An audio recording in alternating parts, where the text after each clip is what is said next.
Caverna dos Tesouros, do capítulo 46, o Messias ao capítulo 55, a descida de Cristo aos infernos e sua ressurreição. Capítulo 46, o Messias. Vês agora, nosso irmão Nemésio, amante do saber, que no 42º ano do Império de Augusto nasceu o Messias, em Belém de Judá, como está escrito no Santo Evangelho. 2 anos antes do nascimento do Messias apareceu a estrela aos magos. Viram no firmamento uma estrela que brilhava mais do que todas as outras. No meio dela havia uma jovem, que trazia no colo um menino, e este tinha uma coroa na sua cabeça. Era costume dos reis antigos e dos magos caldeus escrutar nas constelações tudo quanto iria ocorrer. Quando eles viram a estrela, turbaram-se grandemente e se encheram de temor, e a Pérsia toda entrou em alvoroço. Os reis, os magos, os sábios caldeus e persas ficaram abalados, encheram-se de temor em face do sinal que presenciavam, e disseram: teria o rei de Nínive declarado guerra ao país de Nimrod? Os magos e os caldeus apressaram-se em ler os seus livros de sabedoria. Pela força da sabedoria dos seus escritos conseguiram o seu objetivo e chegaram a uma conclusão que se apoiava no chão firme da verdade. Efetivamente, pois, os magos caldeus, através do curso daquela estrela, que reputavam um sinal zodiacal, leram a verdade dos fatos, antes mesmo de conhecê-los pessoalmente. Também os natuas detêm esse conhecimento, de tal sorte que, antes da vinda de um tufão ou da armação de uma tempestade, reconhecem pelo curso das estrelas o perigo que os ameaça. Quando então os magos leram os oráculos de Nimrod, encontraram neles que em Judá haveria de nascer um rei. E assim, foi-lhes revelado todo o curso do plano de salvação do Messias. Imediatamente eles partiram do Oriente, segundo as tradições que herdaram dos seus pais. Subiram na direção das montanhas de Nod, que se encontram no norte e que abrem o caminho para o ocidente, e lá tomaram ouro, mirra e incenso. Daí podes reconhecer, irmão Nemésio, que eles conheceram antes todo o mistério do plano de salvação do nosso Redentor, o que se revela pelos presentes que traziam: o ouro para um rei, a mirra para um médico e o incenso para um sacerdote. Eles tiveram ciência da sua natureza, e reconheceram que era ao mesmo tempo rei, médico e sacerdote, pois quando o filho do rei de Sabá era ainda menino, seu pai levou a um rabino, e ele então entendeu o livro dos Hebreus melhor do que todos os seus comandados e concidadãos. Ele disse aos seus servidores que também em todos os livros jubilares estava escrito que o rei haveria de nascer em Belém. Foram os seguintes os que ofereceram presentes ao rei. Eram reis e filhos de reis: Ormisde de Macosdim, rei da Pérsia, chamado o rei dos reis, e que residia lá abaixo, em Adurdim; Jasdegerd, rei de Sabá; e Perós, rei de Seba, que se localiza no Oriente. Quando eles se dispuseram a partir, o reino dos gigantes, um exército forte, ficou agitado e intranquilo. Igualmente, todas as cidades do Oriente ficaram em alvoroço por causa da atitude deles. Também Jerusalém e Herodes espantaram-se com a chegada deles. Herodes, por seu lado, recomendou-lhes: ide em paz e procurai diligentemente o menino, e quando o tiverdes encontrado, vinde a mim e dizei-me, para que eu também possa ir até lá e adorá-lo. Ele, porém, apenas guardava a astúcia no seu coração, e suas palavras apenas fingiam uma intenção de venerá-la. Capítulo 47, Os Três Magos. Quando os magos se puseram a caminho, havia em Judá uma grande movimentação por causa do edito de César Augusto, ordenando que cada homem se recenseasse em sua terra e em sua cidade de origem. Por isso é que Herodes ficou tão preocupado. E disse aos magos: ide e informai-vos bem. Eles se chamavam magos por causa dos trajes que todos os reis pagãos portavam. Quando faziam sacrifícios e traziam oferendas aos seus deuses, vestiam uma vestimenta dupla, por baixo a da realeza e por cima a da magia. Assim também eles, quando chegaram até o Messias, portavam os 2 trajes, para poderem oferecer os seus presentes. Quando se afastaram de Jerusalém e de Herodes, apareceu-lhes a estrela, que era o guia a indicar-lhes o caminho, e alegraram-se profundamente. A estrela ia adiante deles, até que chegaram a uma gruta. Então eles viram o menino envolto em panos e depositado numa manjedoura. Enquanto subiam, imaginavam consigo pelo caminho que presenciariam um espetáculo grandioso ao lá chegarem, a pompa real e as instalações de um palácio de governo. Pois nascido o rei, assim pensavam, encontrariam no país de Israel uma corte real, aposentos lavrados em ouro, o rei e o filho do rei vestidos de púrpura, divisões do exército e corpos de guarda obedientemente às ordens do rei, e no palácio a presença dos grandes da terra que o honravam com seus presentes, a mesa real preparada com finos manjares, com servos e servas reverentemente apostos. E isso que os magos pensavam encontrar. Mas nada disso encontraram, ao contrário, viram algo de muito mais grandioso. Tão logo entraram na gruta. Viram José ali sentado cheio de admiração e Maria de olhos contemplativos. Mas não havia instalações luxuosas preparadas para eles, nenhuma mesa posta e sinal algum de pompa real à mostra. Apesar de toda essa humildade e pobreza, não tiveram nenhuma dúvida em seus corações. Aproximaram-se com reverência, adoraram-no e mandaram trazer os seus presentes: ouro, incenso e mirra. Maria e José ficaram muito constrangidos por nada terem a oferecer-lhes. Mas os magos alimentaram-se das suas provisões de viagem. O Messias havia completado 8 dias quando os magos lhe trouxeram os presentes. Ao mesmo tempo em que José circuncidava o menino, Maria recebia os presentes. José circuncidara-o de fato segundo a lei. E chamou isso de circuncisão, embora nada fosse subtraído a um menino, pois assim como um ferro que penetra uma chama de fogo, separa-a mas não a corta, assim também foi a circuncisão do Messias, sem que nada lhe fosse tirado.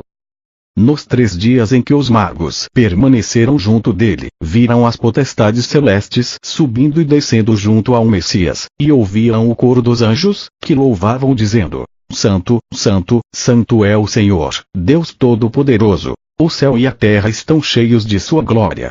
Foram possuídos então de grande temor, acreditaram verdadeiramente no Messias e disseram: Este é o Rei que desceu do céu e se fez homem. E Perós disse-lhes: Agora eu sei que a profecia de Isaías é verdadeira. Pois, quando eu estava na escola dos hebreus, li Isaías e lá encontrei o seguinte: Um menino nos nasceu. Um filho nos foi dado. O seu nome é admirável, Conselho, Deus, Eterno, Herói. Em outro lugar está escrito: Vede, uma virgem ficará grávida e dará à luz um filho, e o seu nome é Emanuel, isto é, Deus conosco. Mas sendo ele como um homem, e os anjos do céu descendo até junto dele, isso mostra que na realidade ele é o Senhor dos anjos e dos homens. E todos os magos creram e disseram: Este é verdadeiramente Deus. Pois, sobre a terra já nos nasceram tantas vezes reis, heróis e filhos de heróis, mas nunca ouviu-se dizer que os anjos desceram até eles. Em seguida levantaram-se e adoraram-na como Senhor e Rei de todo o mundo. Prepararam depois as suas provisões e voltaram para sua terra, pelo caminho do deserto. Capítulo 48, Herodes. Há pessoas que discutem sobre onde estava o Messias quando foram assassinados os meninos. Mas está escrito que ele não se encontraria na terra de Judá. Por isso ele foi para o Egito, para que se cumprisse a escritura: Do Egito eu chamei o meu filho. Saibais. Quando o Messias chegou ao Egito, os ídolos daquela terra foram derrubados, caíram ao chão e quebraram-se, para que se cumprisse a escritura: Vede, o Senhor caminhou sobre nuvens ligeiras e chegou ao Egito e os deuses egípcios tremeram diante dele. Ele não voltou do Egito, mas lá permaneceu até a morte de Herodes. Depois deste, subiu ao trono seu filho Arquelau. Lembra-te, irmão Nemésio, de que eu disse que todos os homens, súditos de Herodes, estavam num recenseamento. Este foi completado no prazo de 50 dias. Antes que o recenseamento fosse terminado e concluído, e antes que Herodes o tivesse lacrado e enviado a Roma, a César Augusto, Herodes não procedeu à busca do Messias, e até aquele momento não haviam sido assassinadas as crianças. Foi no decurso daquela movimentação do censo que o Messias nasceu. Passados 40 dias depois do seu nascimento, ele chegou ao templo do Senhor, onde o ancião Simeão, filho de Josué e neto de Josadaque, o tomou nos braços.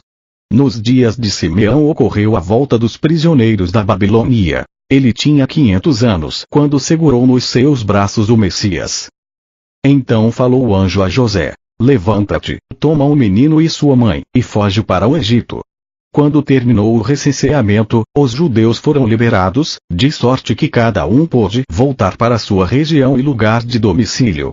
Então Herodes indagou sobre os magos e foi-lhe dito: eles voltaram para suas terras.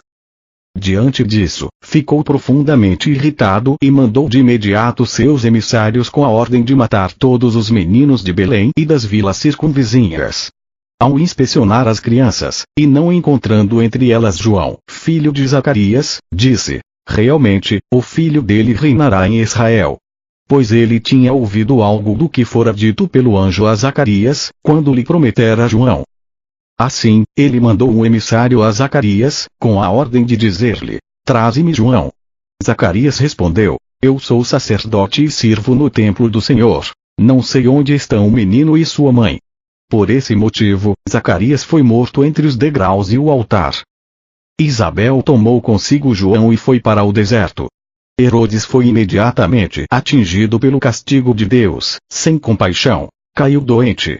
Seu hálito era pestilento e seu corpo estava sendo devorado pelos vermes. Assim, ele foi castigado com um tormento indizível, a ponto de as pessoas não conseguirem mais aproximar-se dele por causa do seu cheiro horrível. Nesse cruel sofrimento, sua alma foi descansar nas trevas exteriores. Mas ainda antes de morrer conseguiu praticar grande maldade, pois ordenara ao seu filho Arquelau e à sua irmã Salomé: tão logo eu estiver morto, sejam eliminados todos aqueles que eu mandei colocar na prisão. Na realidade, ele havia separado uma pessoa de cada casa e posto na cadeia, dizendo: eu sei muito bem que os judeus alegrar-se-ão imensamente com a minha morte. Mas para que eles não exultem enquanto estareis tristes e em pranto, todos os encarcerados deverão ser mortos, para que após a minha morte todos guardem luto, embora não o queiram. As suas ordens foram cumpridas. Isso feito, não houve uma única casa em toda a Judá onde não reinasse o luto, como aconteceu no Egito no tempo de Moisés. Capítulo 49, Batismo, Vida Pública e Morte do Messias. Quando Herodes morreu e José recebeu a notícia da sua morte, voltou para Galiléia. Chegando aos seus 30 anos, o Messias foi batizado por João, que esteve toda a sua vida no deserto, alimentando-se de uma raiz, chamada Camus, e que era mel silvestre. No 10º ano do império de Tibério, o Messias padeceu. Como podes reconhecer agora, irmão Nemésio, nos dias de Jared, no seu 40º ano, chegou ao fim o primeiro milênio. No 60º ano de Noé, o fim do segundo milênio. No 74º ano de Regu, o fim-se o terceiro milênio. No 26º ano de Eliúde, o fim do quarto milênio. No segundo ano de Ciro, o fim do quinto milênio. E no ano 500 do sexto milênio padeceu o Messias na sua humanidade. Saibas também que o Messias em Nazaré viveu no seio de Maria, que nasceu em Belém e foi depositado numa manjedoura, que Simeão segurou nos seus braços no templo de Salomão, que foi criado na Galiléia, e que foi ungido por Maria Magdalena. Celebrou a Páscoa na casa de Nicodemos, irmão de José de Arimateia. Foi preso na casa de Anás. Na casa de Caifás foi açoitado com uma cana. Abraçado às colunas do pretório de Pilatos foi flagelado com um açoite. No sexto dia, no 14º dia de Nisã, nosso Salvador padeceu. Na primeira hora do sexto dia, Deus formou Adão do barro, e na primeira hora do sexto dia um Messias recebeu a cusparada dos filhos de Adão.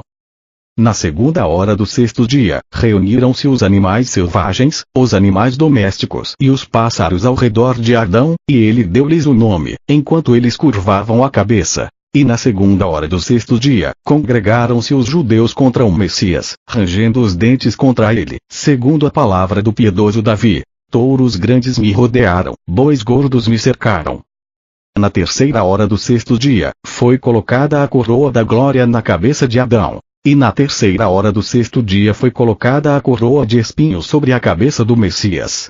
3 horas esteve Adão no paraíso, em esplendor e glória. 3 horas esteve o Messias no foro, quando foi chicoteado com um açoite. Na sexta hora Eva subiu à árvore da transgressão do mandamento. Na sexta hora o Salvador subiu à cruz, a árvore da vida. Na sexta hora Eva deu a Adão o fruto da morte amarga. Na sexta hora a turba ímpia deu ao Messias vinagre e fel. Por 3 horas Adão esteve sob a árvore da sua vergonha, nu por 3 horas o Messias esteve na haste da cruz, nu. Do flanco direito de Adão procedeu Eva, a mãe cujo filho era mortal. Do flanco direito do Messias procedeu o batismo, cujos filhos são imortais. No sexto dia Adão e Eva pecaram. No sexto dia o seu pecado foi redimido. No sexto dia Adão e Eva morreram. No sexto dia eles reviveram. No sexto dia a morte assumiu o poder sobre eles. No sexto dia foram libertados do seu poderio. No sexto dia Adão e Eva saíram do paraíso. No sexto dia nosso Senhor desceu à sepultura. No sexto dia foram desnudadas as vergonhas de Adão e Eva. No sexto dia o Messias fez com que voltassem a se vestir. No sexto dia Satanás revelou as vergonhas dos dois. No sexto dia o Messias desnudou Satanás e todas as forças, cobrindo-os publicamente de vergonha.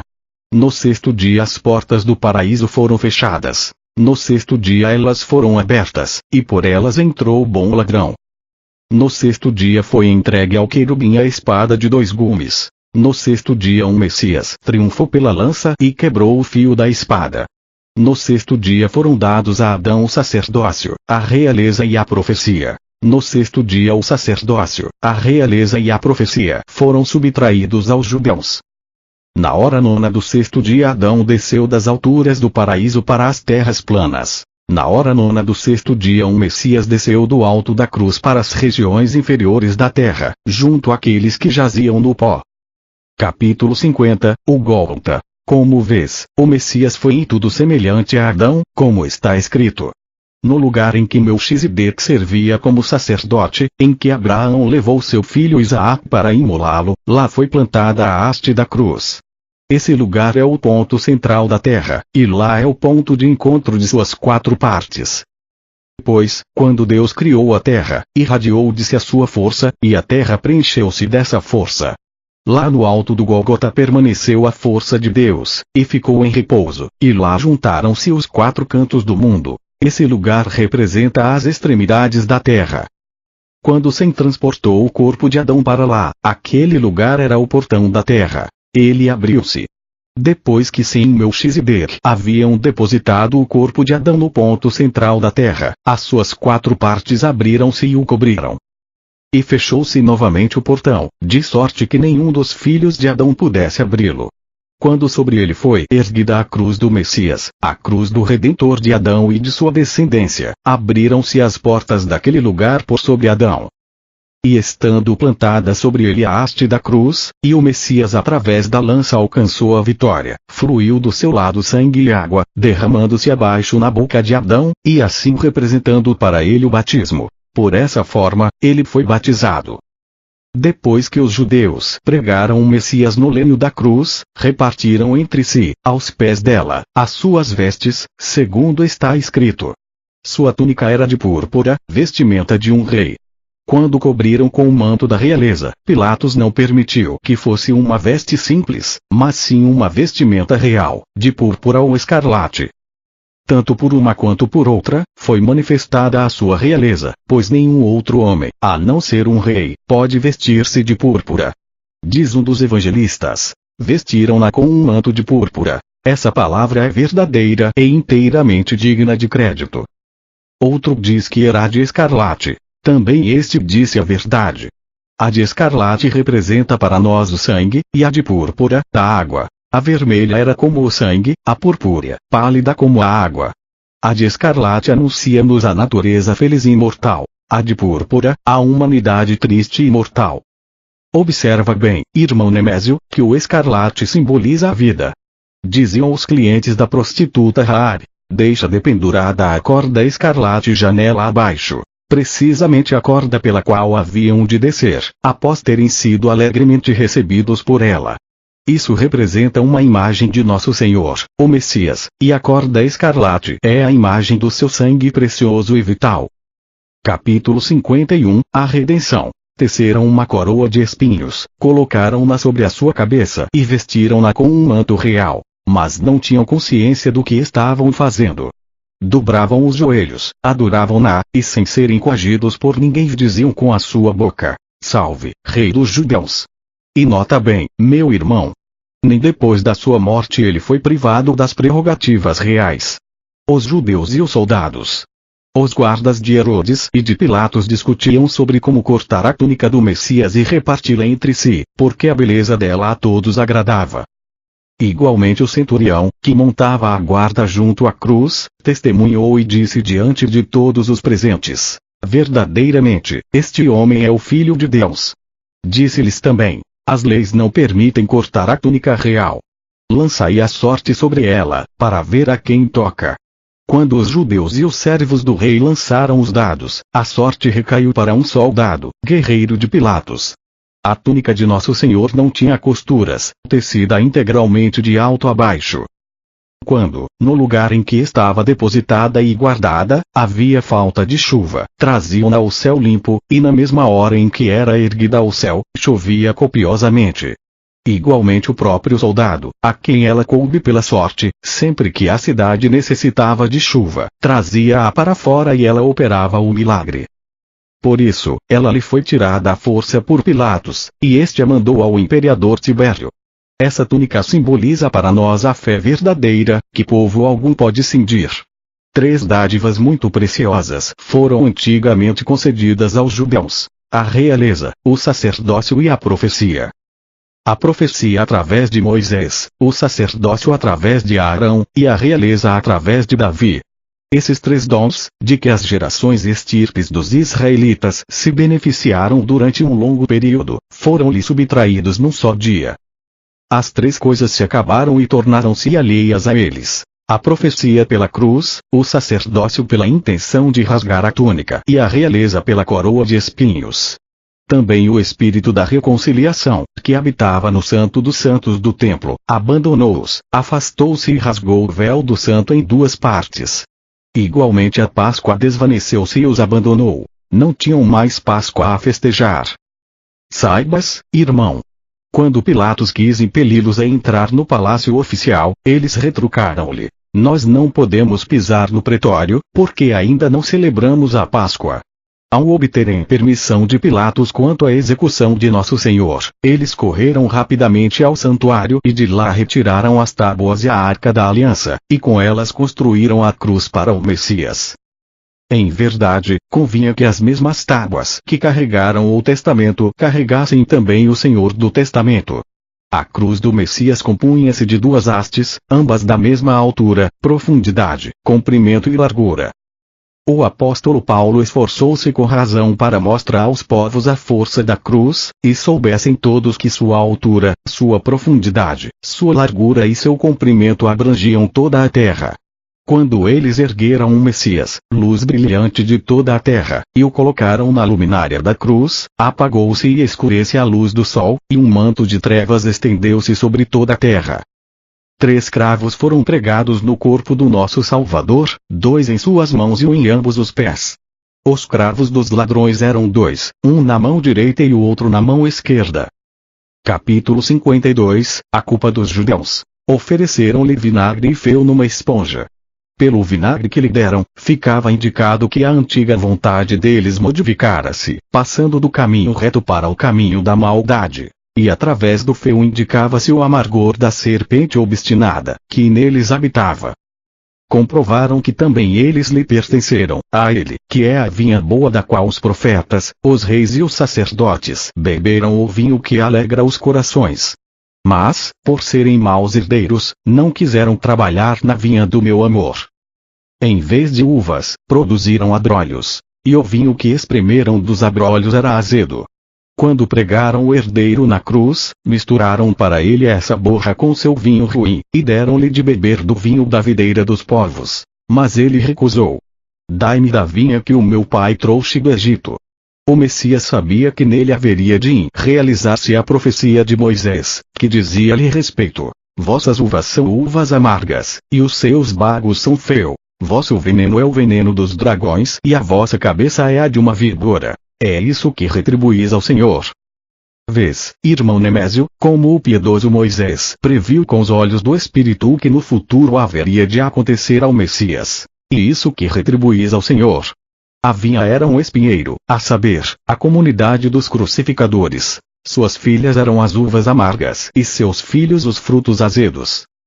Caifás, seu chefe, a víbora traiçoeira. Todos eles maus, cheios do veneno de Satanás, que é o dragão monstruoso. Ao invés da água da rocha que eles beberam no deserto, deram-lhe vinagre por bebida. Em lugar do maná e das codornas, fel. Mas não lhe deram de beber numa taça, e sim numa esponja, indicando assim que a bênção dos seus pais se afastara deles. Isso está a significar o seguinte: quando um receptáculo está vazio e tendo acabado o seu vinho, ele é lavado e purificado como uma esponja. Assim também quando os judeus crucificaram o Messias, ele esvaziou sua realeza, seu sacerdócio e sua profecia, bem como a messianidade, e retirou-os deles.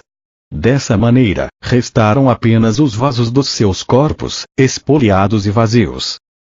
Quando se cumpriu a lei e o tempo dos profetas, e quando Adão foi despertado e viu a vertente de água viva que lhe fora derramada do alto para sua salvação, o Messias triunfou pela lança, e do seu flanco escorreram sangue e água. Mas esses não estavam misturados. Porque verteu primeiro o sangue e depois a água? Por duas razões. Primeiro, porque através do sangue seria dada a vida a Adão, e depois, após a vida e a ressurreição, viria a água para o seu batismo. Em segundo lugar, ele mostrou com isso que pelo sangue, existe a imortalidade, mas que pela água, é a mortalidade passível de sofrimento. O sangue e a água fluíram para a boca de Adão, e assim ele foi redimido e revestiu-se das vestes da glória. O Messias escreveu-lhe a carta da redenção com seu próprio sangue e colocou-a nas mãos do ladrão. Capítulo 53, de Adão até o Messias. Quando tudo se havia consumado, foi escrita à comunidade uma carta de divórcio. Ela foi repudiada e despojada das suas vestes de glória, como dela já havia dito Davi, pelo Espírito Santo, até as 4 quinas do altar. Até ali vigorarão as festas dos judeus. Até as quinas do altar, isto é, até a cruz do Messias.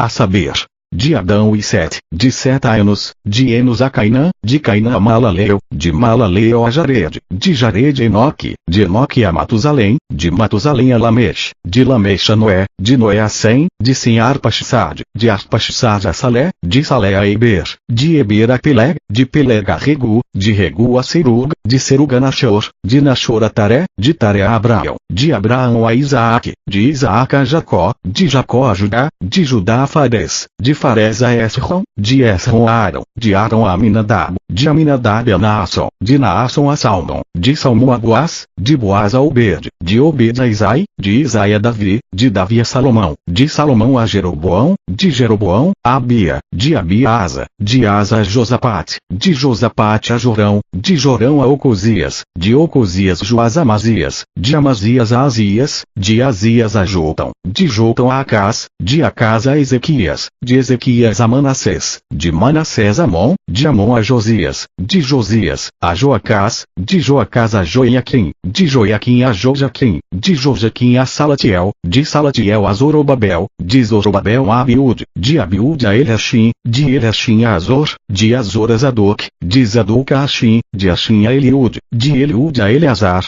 de Eleazar a Matã, de Matã a Jacó e Joaquim, de Joaquim a Maria, de Maria ao presépio, do presépio à circuncisão, da circuncisão ao templo, do templo ao Egito, do Egito à Galileia, da Galileia a Jerusalém, de Jerusalém ao Jordão, do Jordão ao deserto, do deserto à Judeia, da Judeia à pregação, da pregação ao cenáculo, do cenáculo à Páscoa, da Páscoa ao pretório, do pretório à cruz, da cruz ao sepulcro, do sepulcro ao cenáculo, do céu ao trono, onde se assenta à direita de seu Pai. Vês, irmão Nemésio, como se sucedem as gerações estirpes.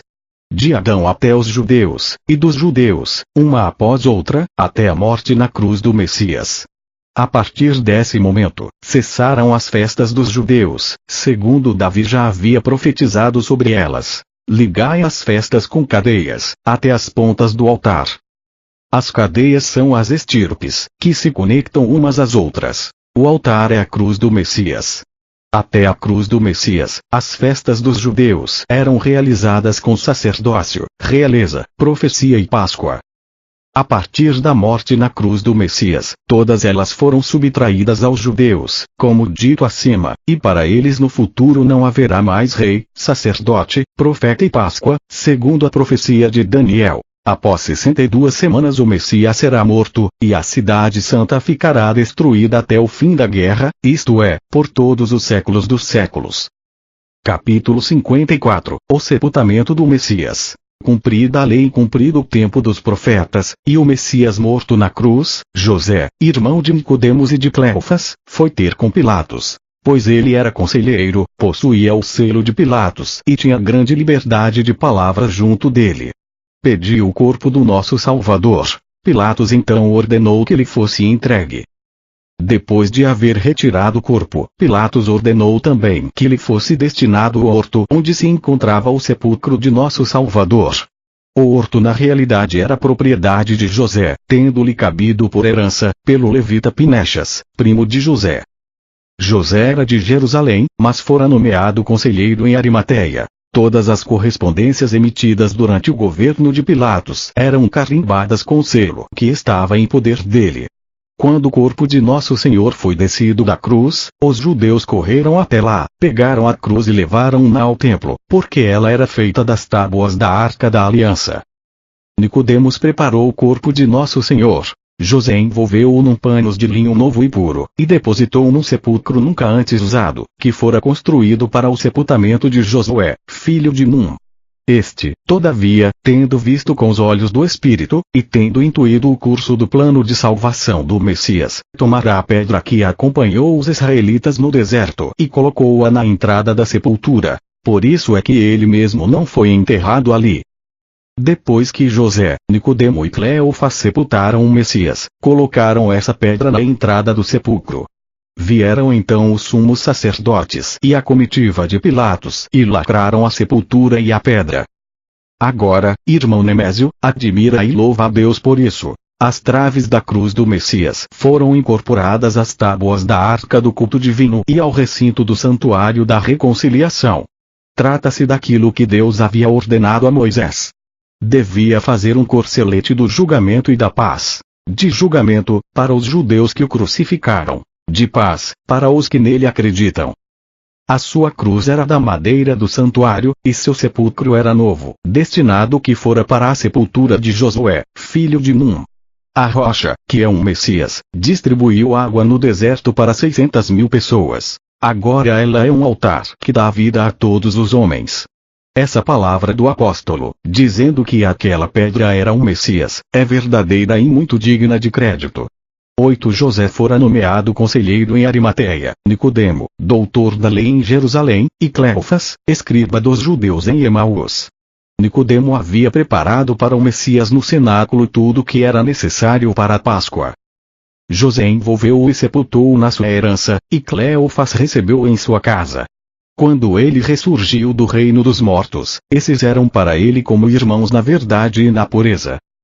Quando José o desprendeu da cruz, destacou também o letreiro que estava afixado por sobre a sua cabeça, isto é, no alto da cruz do Messias. Fora redigido por Pilatos em grego, latim e hebraico. Porque Pilatos não escreveu nenhuma palavra em siríaco. Porque os sírios não tinham nenhuma participação no sangue do Messias, e porque Pilatos era um homem sábio e amante da verdade. Ele não quis escrever nenhuma mentira, como fazem os maus juízes. Agiu muito mais de acordo com o que está na lei de Moisés, aqueles que condenam os justos. Na qualidade de assassinos de Deus, ali deveriam constar os seus nomes. E Pilatos escreveu isso, afixando a inscrição por sobre o Messias, que foi morto por Herodes, o grego, por Caifás, o judeu, e por Pilatos, o romano. Mas os sírios não tiveram nenhuma parte na sua morte. Disso é testemunha Ágaro, o rei de Edessa. Ele quis marchar contra Jerusalém e destruí-la, por haver os judeus crucificado o Messias. Capítulo 55 A descida de Cristo aos infernos e sua ressurreição. A descida do Messias ao imundo inferior não foi em vão, mas ao contrário, foi a causa de muitos benefícios para nossa geração. A sua descida aos lugares inferiores da terra eliminou o poder da morte e distribuiu o perdão àqueles que haviam pecado sem conhecerem a lei. Ela destruiu o mundo inferior, exterminou o pecado, envergonhou Satanás, perturbou os demônios, removeu os altares dos sacrifícios e holocaustos, preparou a volta de Adão e esvaziou as festas dos judeus. Quando no terceiro dia ressurgiu do sepulcro, ele apareceu a Cefas e a João. Quando o Messias ainda estava no sepulcro, e os guardas sentados ao seu redor, Simão Cefas decidiu em seu coração oferecer vinho aos guardas, para que se embebedassem e caíssem no sono. Ele queria depois abrir o sepulcro e retirar o corpo do Messias, sem danificar o lacre, para que os judeus não pudessem dizer: os seus discípulos o roubaram. Enquanto os guardas comiam e bebiam, o Messias ressuscitou e mostrou-se a Cefas, que acreditou verdadeiramente que ele era o Messias, o Rei do céu e da terra. Cefas, porém, não se aproximou do sepulcro. Depois disso, ele apareceu abertamente aos guardas, dirigiu-se aos seus discípulos no cenáculo, e ali foi tocado por Tomé. Depois apareceu-lhes também sobre o mar. Por tê-la Simão Cefas negado 3 vezes diante dos judeus, ele o confirmou por 3 vezes diante dos discípulos. Entregou nas suas mãos e confiou-lhe todo o seu rebanho, dizendo-lhe na presença dos seus discípulos: apacenta os meus cordeiros, as minhas ovelhas, os meus cordeirinhos. Trata-se dos homens, das mulheres e das crianças. 40 dias após a ressurreição, ele confiou aos apóstolos a imposição de mãos do sacerdócio, subiu ao céu e assentou-se à direita de seu Pai. Em seguida, os apóstolos se reuniram e foram ao cenáculo com Maria, a Virgem Santa. Simão Cefas batizou Maria e João, o jovem, e levou-a para sua casa. Decidiram jejuar, até receberem todos juntos o Espírito, o Paráclito, no dia de Pentecostes, ali mesmo onde estavam reunidos. Foram-lhes distribuídas línguas, e cada um partiu para ensinar os povos, de acordo com a língua que lhes fora dada. E assim não houve desentendimento entre eles por toda a eternidade. Fim da escrita do presente livro sobre o ordenamento e a sequência das gerações, desde Adão até o Messias. Ele se chama Caverna dos Tesouros. Honra seja dada a Deus por toda a eternidade. Amém.